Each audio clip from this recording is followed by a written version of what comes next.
Hello, everyone. Hello. Hey, good evening. Welcome to the KSGA meeting of this Tuesday. It's a blessing and an honor to be here again. I was here last year. I didn't have a voice last year. Today I'm a little hoarse. So I promise you next year I'm going to have 100% of my voice. But I hope you can hear me fine. And like I said, it's such an honor and a blessing to be here talking about a topic that is, I would say, quite interesting. And the idea about this topic is, first of all, I usually send a couple of topics and lists for people from the Spiritist Center to decide. Tanya came back, it's like, this one sounds interesting. Let's see what this is about, okay? All right, so I'm going to bring this one talking about the value of time. In my conception, I think Spiritist talks, like this one, they have two purposes or two objectives. One is, which I call the two I's. One is to instruct. So we come to the Spiritist Center, we read books, we watch these talks to be instructed, to learn something, sometimes something new, or to remind ourselves something that we've already learned. So it's to instruct ourselves. That's the first I. The second I is to inspire. And I think all Spiritist talks have these two components combined. They need to inspire and they need to instruct. In this case right here, inspiration in the sense of, what can I gather from this? What can I take from this talk that I can use outside of here? Because a lot of the times in here, it's very easy for us to be nice, to smile, to hug. Everybody's so kind, everybody's so nice to us, but outside is not always the same. And outside, sometimes we face challenges that will definitely put us to test. How much are we learning? How much are we actually applying with all the knowledge that has been provided to us through talks, through studies, the books, through reading and all of that. So the idea of this talk today, again, like I said, it's going to be a little bit inspire, but I think it's more of the inspirational piece, so we'll see.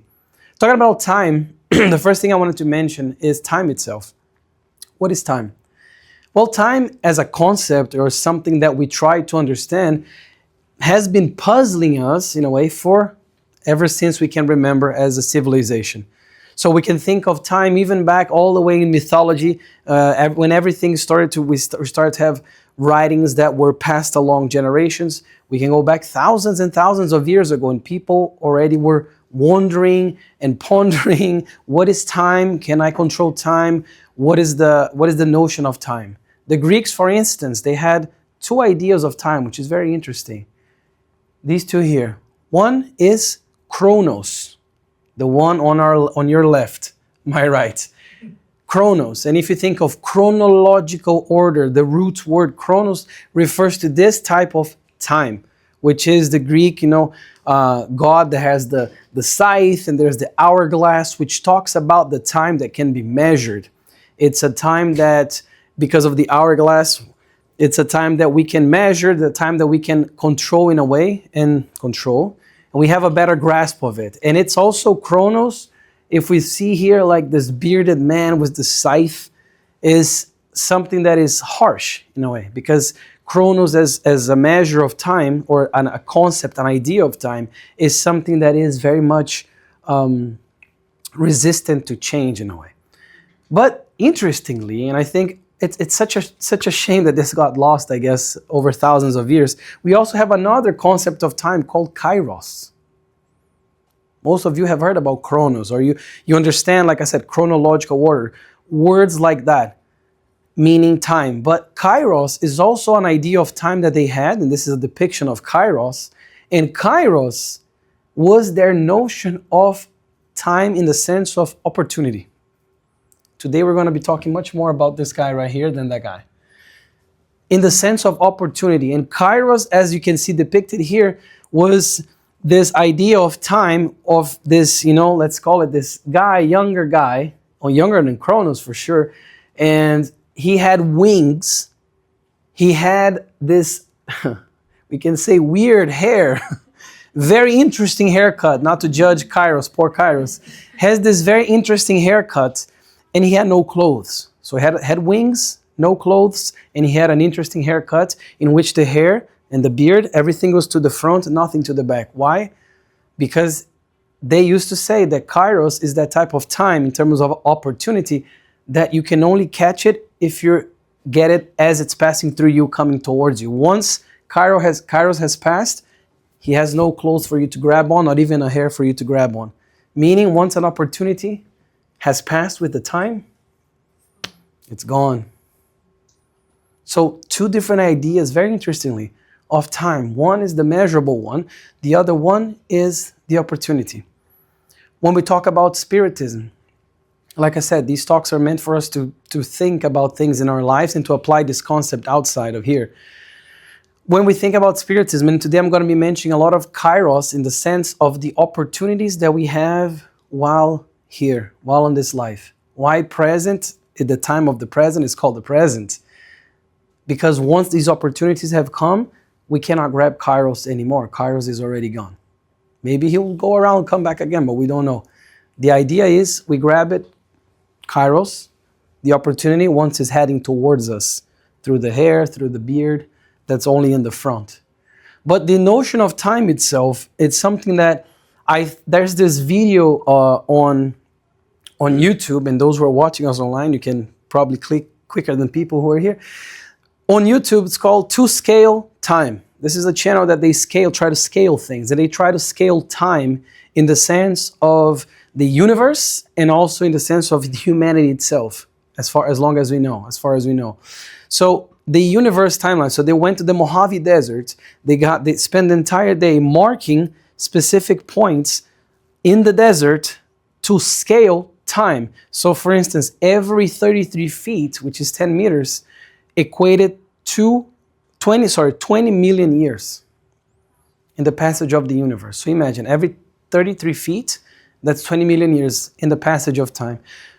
So they went and they marked all of that there, and they went back to the history of the universe, the known universe, which is almost 14 billion years old, which is actually 13.8 billions of years old.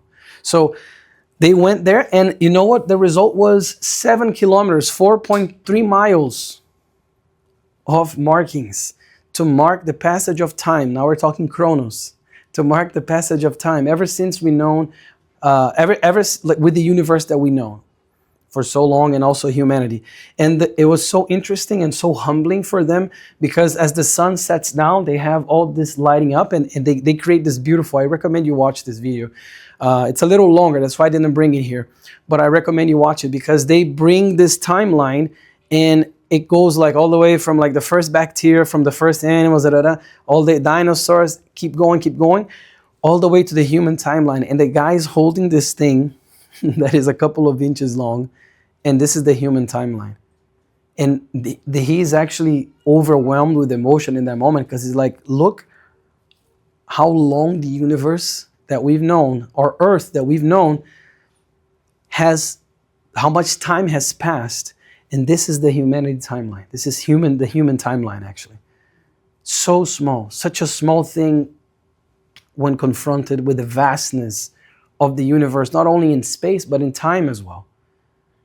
And he's actually like, it's very interesting, he's actually like a little tearful, because he's so humbled by this idea that this is our timeline as humans on this, on this earth as we know it, and everything else is so vast. Definitely recommend, again, To Scale Time, because they have to scale other things too. This one is about time. Now, curiosity about time and measurement of time aside, we also now want to bring this to the Bible. We have in the Bible something that's very interesting, and we can also apply that when we're talking about the value of time.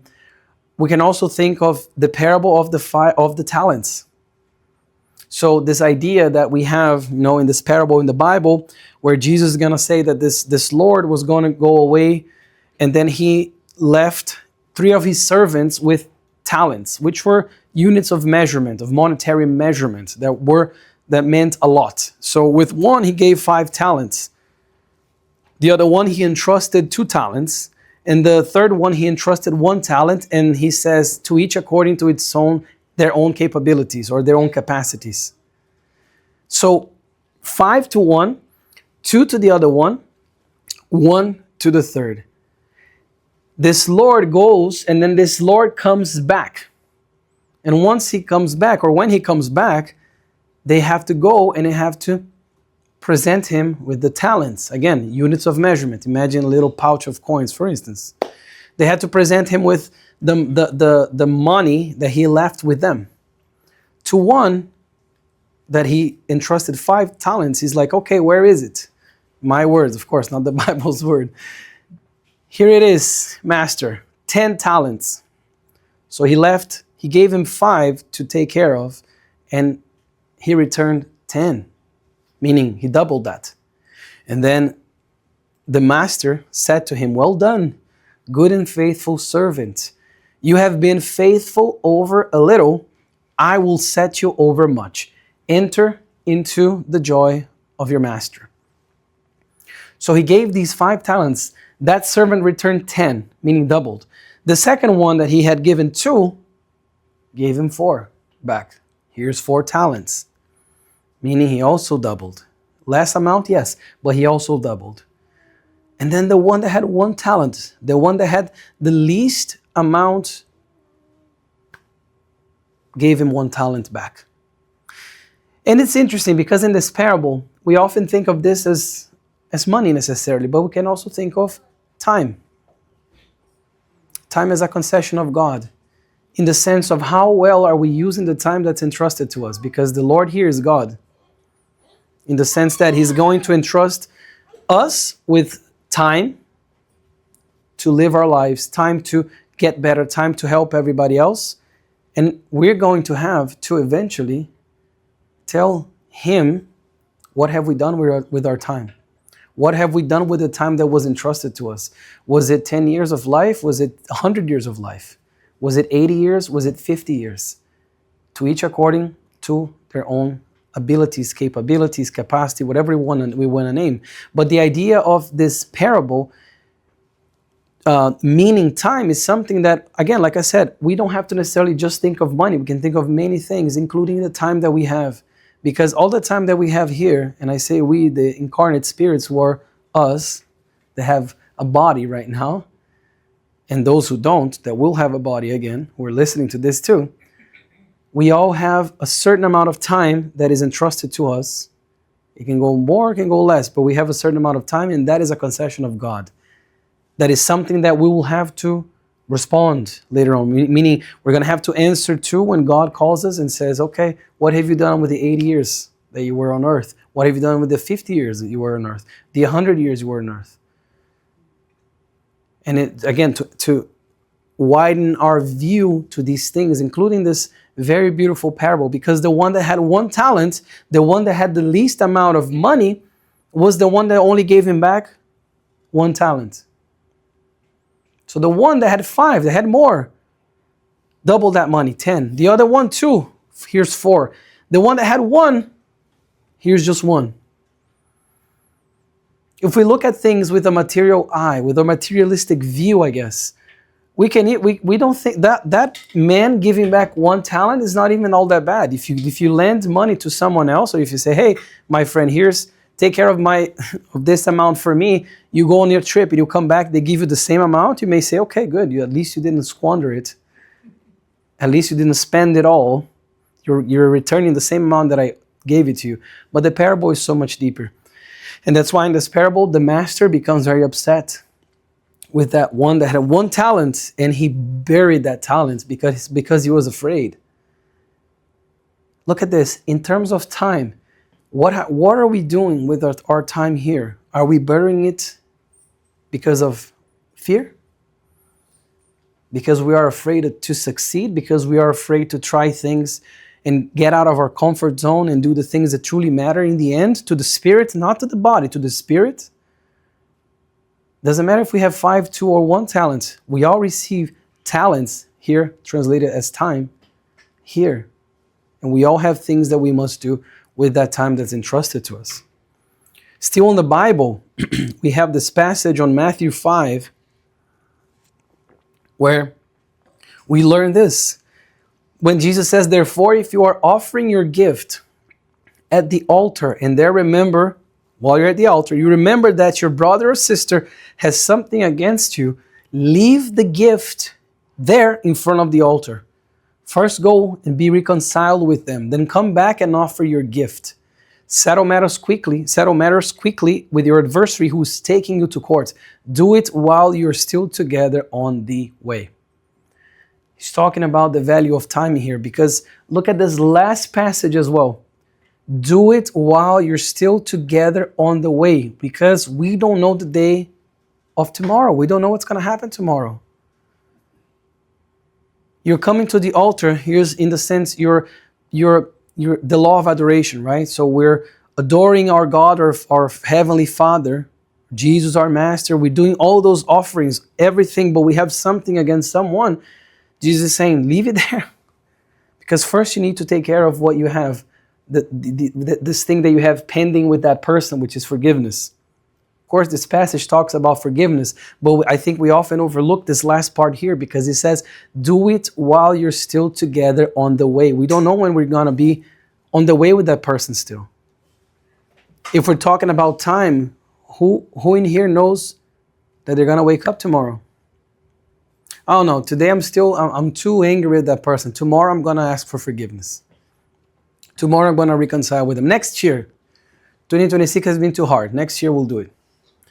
Going to be my New Year's resolution. Don't do that. Remember this. Do it while you're still on the way. Because remember Kairos? It's like Kairos. He's basically talking about Kairos here. Do it while you're on the way, while you have that opportunity that you are with that person. And that's the value of time. The value in the sense of what value are we assigning necessarily to time, in the sense of how are we utilizing the time that we have? Are we utilizing to do things that perhaps, like I said, with the talent, we're just burying it because of fear? Or are we doing things that will truly transform ourselves, our spirits from within, from the inside out, not just through external acts, but through the internal change, the inner transformation that we talk so much in Spiritism. So these are two passages from the Bible. I also wanted to bring another story. We have this one in the Bible, but we also have this story in the book by Amelia Rodriguez, psychographed by Divaldo Franco, called Prelude to the Divine Kingdom. She's going to talk about, I'm going to say she because I like her version. It's a little more poetic, I guess, even though I'm going to paraphrase.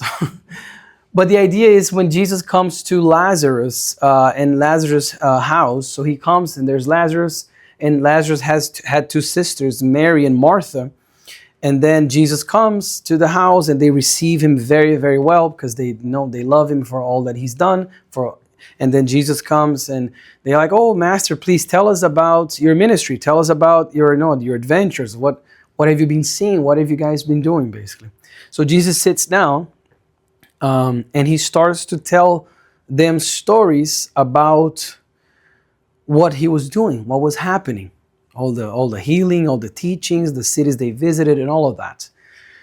So as he's doing that, Lazarus is next to him, as we can see in this depiction here.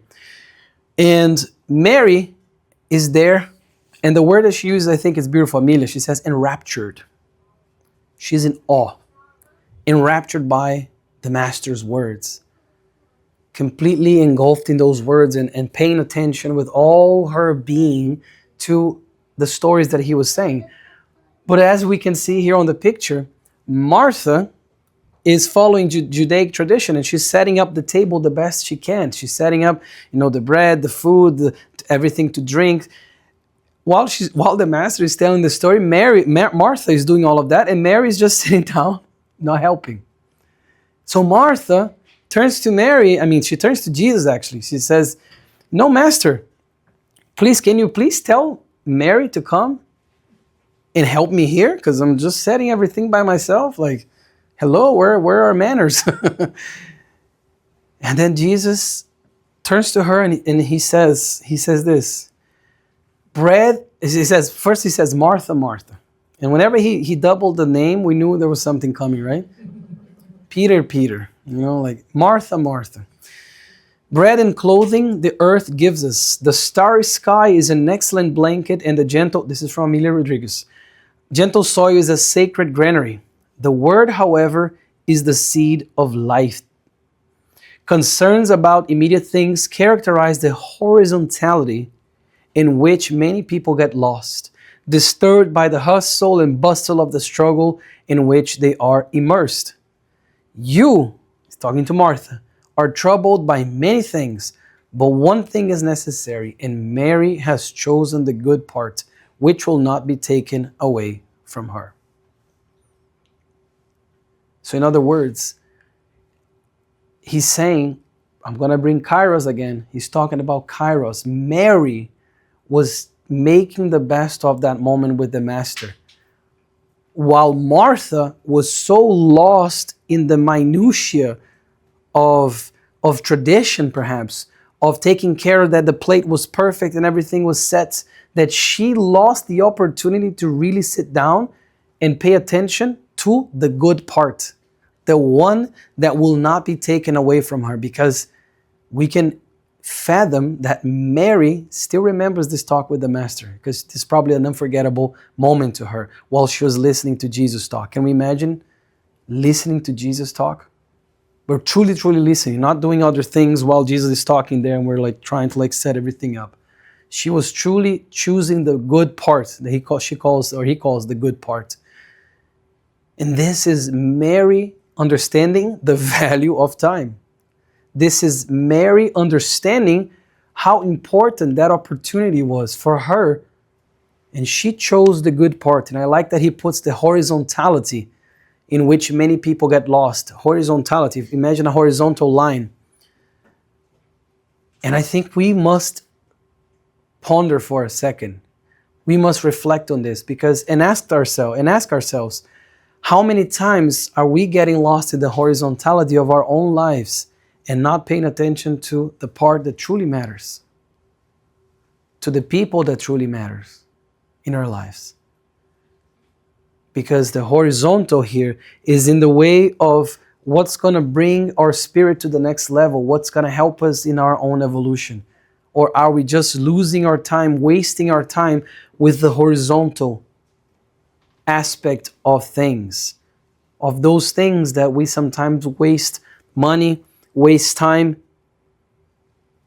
We just waste our attention. We waste all these resources, and they are for the spirit, or to the spirit, a horizontal line of evolution to their own spirit, in a sense. And this is what I think Mary was choosing the best part there. Mary chose to sit down and listen to the Master, not go and waste time perhaps cleaning this, cleaning that. And this is like I said, it's supposed to make us think, how am I using my time? How well am I using my time? How well am I taking advantage of Kairos when Kairos is coming towards me?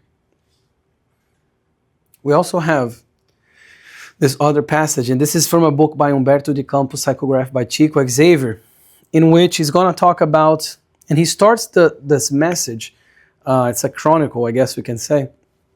He starts this message saying that Humberto de Campos is a spirit, they found this letter next to the bed of this person, this guy, called Licinio. That's the name of the person, Licinio. So he's reading the letter, and this is what the letter said. I'm going to paraphrase. I'm not going to say exactly or read because it's a long letter. But basically, the letter said, it was a letter from Licinio to his mom. He's saying, "No, Mom, what a great party we had this past week. You just turned 78 with a lot of health. How blessed you are, Mom. It's so good that you found Spiritism and that you're using your time to help others and study and do all these things." In the letter, the son is telling the mom, "I'm so happy for all of that. But Mom, I have to say respectfully, I think we disagree on a few things, and my heart is troubled by that. So I want to tell you some of these things." He's like, Mom, I think you waste a lot of time with small things. I think when you try to help people, like doing just small things, maybe giving somebody alms, or maybe just giving them a small amount of money, or helping them just one bread at a time. It's like, this is too small, Mom, and I have to say I'm much more ambitious than that. My businesses are doing very well. He said, I'm about to turn 50 in January. That's what he says. I'm about to turn 50 in January. My businesses are going great. I have all these coffee plantations in the northeast of Brazil, and they are generating this amount of money. He actually puts the numbers. And I have already talked to a few architects, and I have developed at least 10 institutions that will help the old and the old, the poor, and the young. So like orphanages. I have developed all these plans, and I'm gonna start putting them to practice, but I just want to wait a little bit because we need a little more time there for our coffee plantations and our apartments that we have. They're generating like rent as revenue to reach these amount. And I believe in these many years, let's say 8, 10 years, whatever, they're gonna reach that point in which we can invest and build these amazing things that are gonna help so many people. Because Mom, you know me, I don't believe in just giving somebody something on the light, like when the car stopped at the light. I don't believe in just giving small things. If I really want to do something, I'm going to do something big, and I'll be known and all of this. So he goes on and on and on, and then he finishes the letter. Mom, I love you and all of that. Hope to see you soon. And the letter is right next to his bed. He died the night that he wrote the letter of a heart attack. And then the spirit author says that they're seeing the mom who was 78 come in, and she was full of health, and they say she probably has a couple of decades even more like left in her. And he's saying that how much time that person lost planning, trying to do all these great things that were indeed very great. But in the end, he says, Spiritism will never know his name. Nobody will never know about all the work that he had planned because he never put them into practice. He was waiting for the best time to do this grandiose thing, and in the end, he died, unable to complete all those plans. We don't know the day of tomorrow.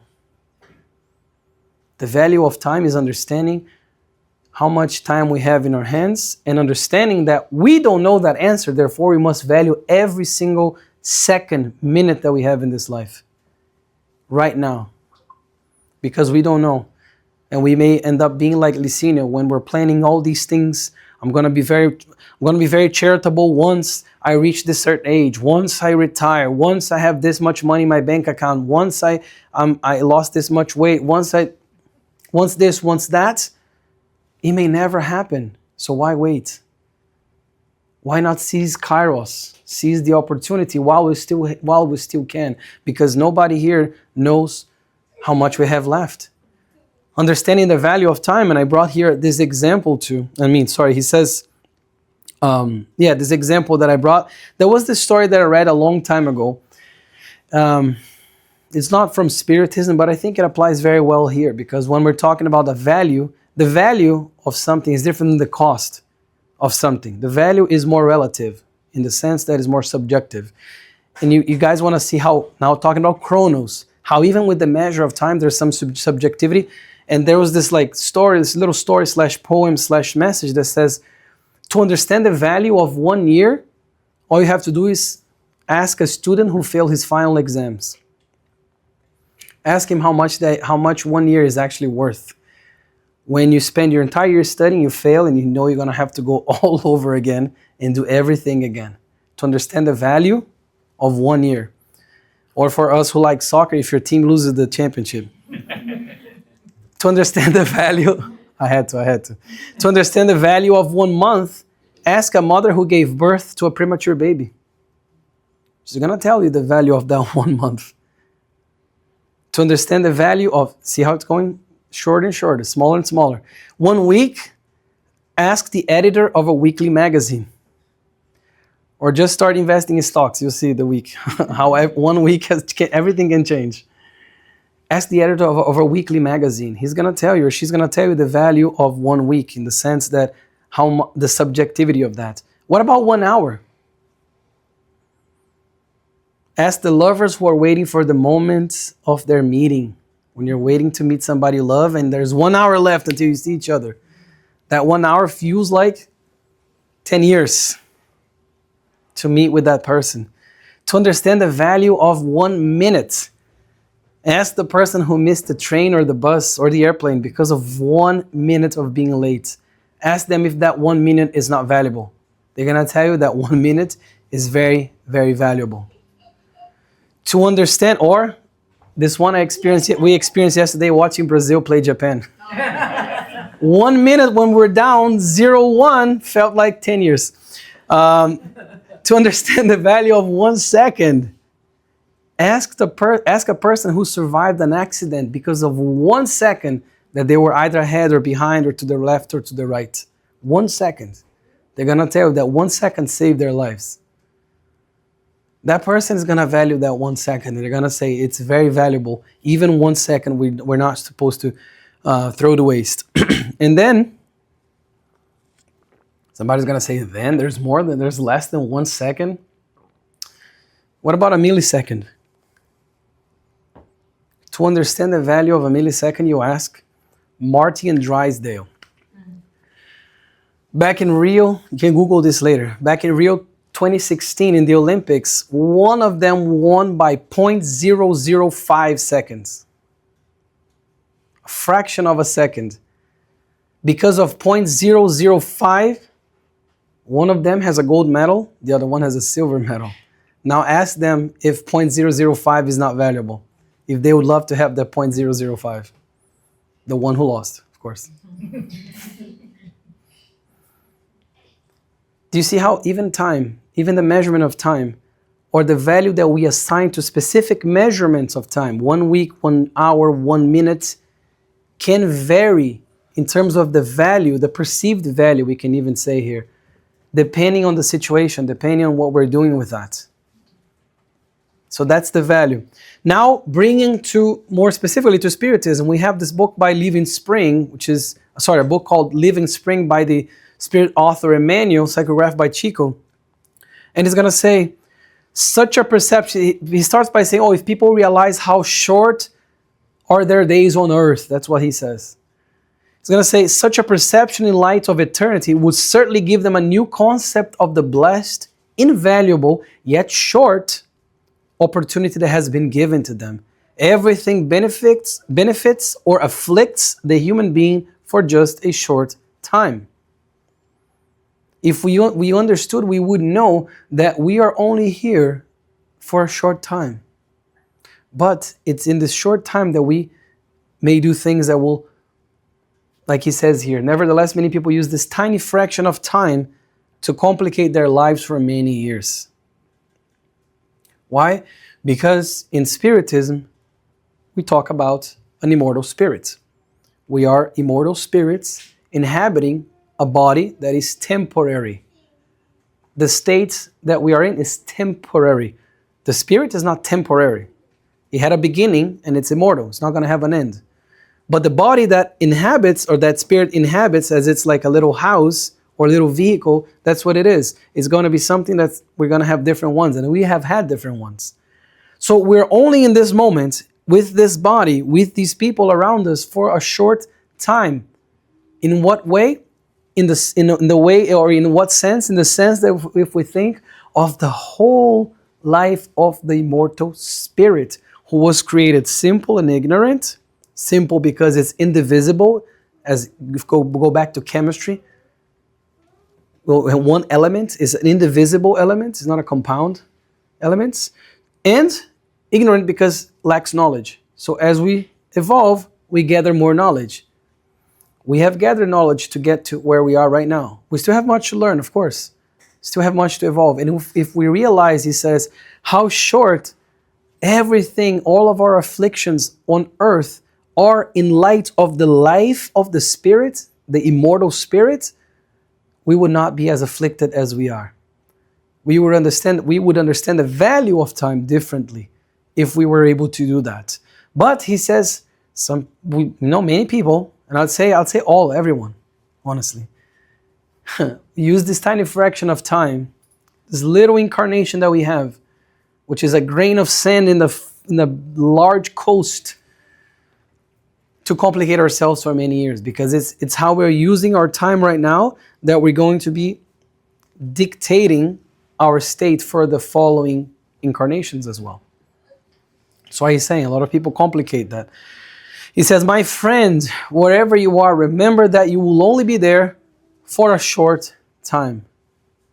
It doesn't matter if we have the best life ever, the worst life ever. It's only going to be for a short time in the way that we have it. For it is how you use the short time that will determine how you proceed to the long time of either happiness or suffering. Depending on how we use this short time here on earth, this reincarnation that we have, those who are incarnated, listen to me. The incarnated spirits, depending on how we use this, we're going to complicate our lives. We're going to find a very long time of happiness or a very long time of suffering, depending on how we use it. But we have to remember, it's only for, and that's the name of the message, it's only for a short time. The same author here is going to say in another message here, do not let yourself be overcome by the empty hour. A mind without work becomes a dwelling of shadows. A mind without work, look at this, a mind that is doing nothing because it's the empty hour. We're going to be opening up ourselves, our minds, to different types of influence, and they're not always going to be good ones. Because an unoccupied house shelters what? Harmful creatures. The time that belongs to you, you can offer in service, aka charity. You can offer it to do something else, something useful to someone else. Any help you give to others is help to yourself. And he says, do not disdain time, for time comes from God. It's actually like a poetry. In Portuguese it does rhyme, in English it does not, obviously. But it's still very valuable nonetheless, I would say, because we can understand here that we cannot disdain time because time comes from God. It's a concession from God. Remember the parable of the talents that I mentioned in the beginning? That's what it is. Time is a concession from God. We have been granted this opportunity, this invaluable opportunity that we are here for such a short time, yes, but it's a very, very valuable experience and opportunity that we have to be able to do so much, even though we're going to be here for so little. We can still do so much. In this other author, André Luiz, he's going to say, if you already know how precious the value of time is, respect the time of others so that your own hours may be respected. Remember that if you have commitments and obligations based on time, the same is true for other people. No one evolves, prospers, improves, or educates themselves until they learn to use time to proper advantage. And then he says, I love this one, be brief in any request. So don't waste other people's time, basically. A very direct, very simple recommendation here. Whoever has time, I love this, whoever has time to talk without necessity could clearly enroll in any school to improve in higher knowledge. If you're having time to gossip, you can be using that time to do something else that's more valuable, that's more useful. If you have any time to be wasting, means you have time to do something else. And then he continues, he says, work within time dissolves the weight of any worries, but time without work creates burdens of boredom, always difficult to carry. I'm going to say this again. Work within time, meaning if we are using our time to work in the good, our worries are going to be dissolved. Just try to do something good for someone else without expecting anything in return. Just try to do a charitable act. You're going to see that time is going to fly by. And even if your heart was heavy and worried, when you do that, there's such a good energy that afterwards you're going to be like, wow, I feel a little lighter now, actually. I was feeling way worse before. Now I'm actually feeling better because I helped those people. And I did it because I truly wanted to help. But now he's going to invert the words here. He's going to say, but time without work creates burdens of boredom. And he says a common form of true unhappiness is having the time to believe oneself unhappy. Look at this. A common form of true unhappiness is wasting our times lamenting, wasting time just thinking how unhappy I am. And I'm going to be unhappy because I'm wasting time thinking about how unhappy I am. And we create this sort of like this vortex of negativity to ourselves. And if he says, if you make use of time to improve yourself, time will make use of you to accomplish wonders. Observe how much can be done in half an hour. This is true. How much good we can do in half an hour. So forget about, when I have the whole 8 hours of the day, I'm going to be doing this or that. Like, start with half an hour. Start by doing something useful for 30 minutes. Whoever says that the time brings only disappointments has done nothing but deceive themselves. Why? Because they're not understanding the value of time and they're not using time to their advantage. They're not using time to improve themselves and to help others in the process. So whoever is doing that is just deceiving themselves. For those who say, oh, but life is only full of disgraceful things. And yeah, we can look around. If we look at the news, we can think that there's so many wrong things with our world. There's so many, there's, like I said, disgraceful things happening. And then we may end up wasting time just being, like I said, in that vortex, and we're not going to be making good use of our times, because I guarantee everybody in here at some point looked back and said, oh my God, I just wasted an hour of my life doing A, B, or C. And a lot of those are spent on social media, just consuming stuff that's not going to lead us anywhere. Remember that the stewards of material wealth, this is another message from another book, just as much as the victims of earthly deprivation, the wise and the ignorant, the healthy and the sick, the happy and the unhappy, will all stand before the reckoning of infallible justice. And keep with you the certainty that the only irreparable affliction is that of wasted time on the human journey. For affections and possessions, opportunities and values, lessons and talents return to our hands in some way through the unending cycles of reincarnation. But the hour once lost is a gift from God that will never return. We may have the opportunities that we receive. They may come up in our lives again. But we don't know when and how that's going to be and if it's going to happen. But he's saying, if you have a test in wealth, or if you have a test in deprivation, or if you have a material possession here, or if you reincarnate with a certain type of sickness to work on something on yourself, and you waste that opportunity, you may get it again. Because why? Because we evolve, and God is love and fair and perfect in all His qualities. But we don't know when that's going to happen again, and in what way. We don't know how much time we spend trying to plan our reincarnation to be with the people that we have around us. I'm not going to forgive them this in this life. I believe in reincarnation. I'm going to talk to them in another life. We don't know. We don't know how long we were there planning to get back here. And also we have free will. So who knows if our paths are going to cross again and how they're going to cross. We don't know. Some of these things will come back, of course, because if we need to learn, we will learn. But the opportunity, he says, the only irreparable affliction is that of wasted time, because the hour that we lost will never return.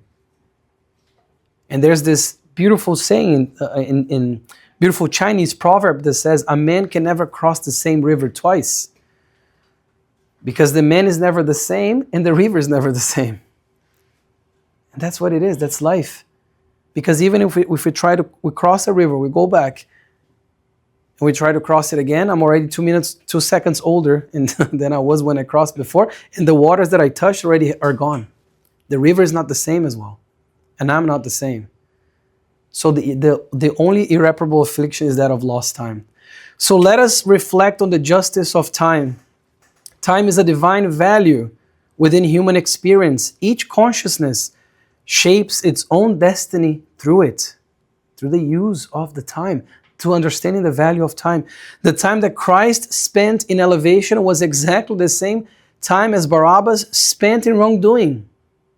They both had used the same time in terms of years. Christ's ministry was 3 years. Formal ministry. The only difference between them is that Jesus used his time to magnify goodness, while Barabbas used his time to generate evil. Between the light of one and the shadow of the other, the use of time unfolds along an infinite scale. To improve ourselves or to worsen within it, that is our choice. Free will, the ability to choose, the capacity that we have had acquired through the maturation of the Spirit itself, that we have to choose. How are we going to use the next hour of our lives? How are we going to use the next week of our lives, the next month, the next year of our lives? It's up to us, 100% up to us. You guys all chose to be here today, right now. You could have stayed home doing nothing of value, but you came here today with open hearts and an open mind to listen to somebody talk and try to improve and try to learn, try to be inspired, try to take something out of this, meaning using your time, I dare say, wisely. Not because it's me, but because when you choose to be here, there's a lot of things that are happening. And this is another lecture, another talk for another time. But you chose to be here. Each one of you chose to be here. You chose to spend this next hour from 7:30 to almost 8:30 now, here. We have the free will, we have the capacity to choose. And that's why I say we come here to listen to these things, to learn, to be inspired, like I said, to use these things out there, which is one of the things that I'm always harping on and on and on with Spiritism. We have to remove it just from the beauty of the philosophical aspect of it or the religious aspect, and the books are so well written. Yeah, but how am I using that knowledge? What am I doing with my time? Once I'm reading something, that's good use of my time, yes, but how am I going to apply that knowledge? That's something that I talk over and over, as André mentioned in my podcast, Spiritist Companion in English, Companheiro Espírita in Portuguese, about how we can utilize that knowledge, because I think that's the step that we must all take. How to use this in our actual lives. Like you said too, YouTube, Spotify, Instagram, I'm trying to disseminate Spiritism everywhere for whoever wants to listen. So there's no shortage of that. Time is a loan from God. To end here today, I wanted to end with this. A miraculous elixir. It soothes all pain. Time soothes all pain. It's an elixir. An invisible scalpel. It heals all wounds, restoring the tissues of body and soul. With time, we make mistakes, but with it, we make amends. In its company, time, we take on serious commitments, and with its support, we repay all our debts. Because that's the way of life. That's the way of the life of the Spirit. Because with time, a lot of these things that we can even see in our own lives, how time dissolves a lot of animosities, how time dissolves a lot of negative emotions that we have towards something or someone. It's time doing its work. It's healing. It's like a scalpel. I love that word, scalpel, because if you think of a scalpel, it's a tool that's sharp and it cuts, but when in the hands of somebody that's an expert, aka a surgeon, the scalpel is going to cut the skin, but only the incision in the part that's sick and the part that needs to be removed, or to get to the part that needs to be removed. A scalpel. Time is like a scalpel. With time, we make mistakes because we're still spirits that are learning. We will make mistakes. But with time, we'll also make amends, because time is a concession from God, and we receive that concession, we receive that time to make these amends so we can improve, to mend these relationships that were broken, to mend these things that we need to mend in order to continue in our spiritual journey, our spiritual evolution. So time is very valuable. I hope, if anything, you learned something from today, is that time is very valuable. And I wish, before I say that, just this last message, surely God will grant you other days and other opportunities for work, but do all the good you can now for a day like today. I love this. You will only have once. A day like today, you're only going to have once. Tomorrow is another day. And guess what? That tomorrow, the tomorrow of tomorrow, you're only going to have once. So let's make good use of our times here and have a blessed week. Thank you.